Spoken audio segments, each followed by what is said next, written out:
G-Thing, brought to you by the following participating advertiser. The 70,000 people who are looking to raise the standard of healthcare.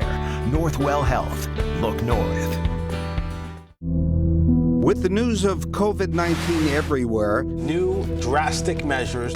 Pandemic continues to grow rapidly. Stop the spread of the virus. All schools are closed. Deadliest day. Don't go on the playground. Losing their lives. Outbreak. Major disaster. Epicenter. Critical condition.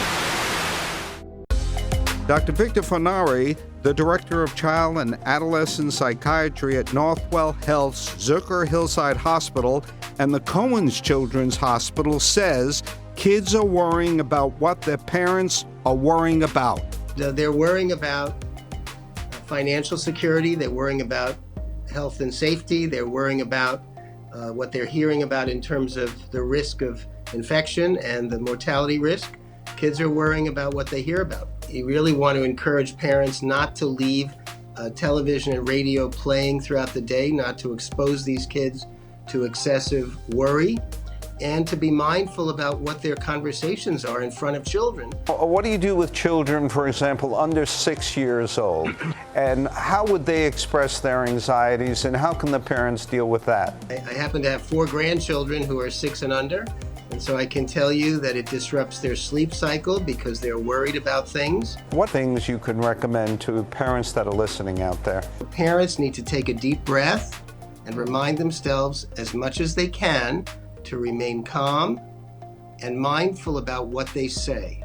The other thing for parents is really to try to structure the day for kids and for themselves. Parents need to try to structure the day, get up, get dressed, have breakfast, and for the kids, try to structure as much as you can, whatever is happening from school, but make activities, have a schedule, perhaps decide when to go to do an exercise in the house, when to perhaps bake, when to do chores. So having structure is very important. People have to remember that even if they don't go outside and they're not able to go to their gym, that exercise is a very important part of how you self-regulate. It keeps you healthy. How important is humor? Well, I put it under the category of coping strategies. So I tell people, whatever helps you to relax, if it's listening to music, if it's reading a book, if it's listening to comedy, or if it's telling jokes, whatever helps you to relax is part of your toolkit. What kind of hope can we deliver to the children as we go through this process? I think that the lessons to be learned from these kinds of crises is that people are resilient, children are resilient, and in a crisis, most people will demonstrate the best of humanity.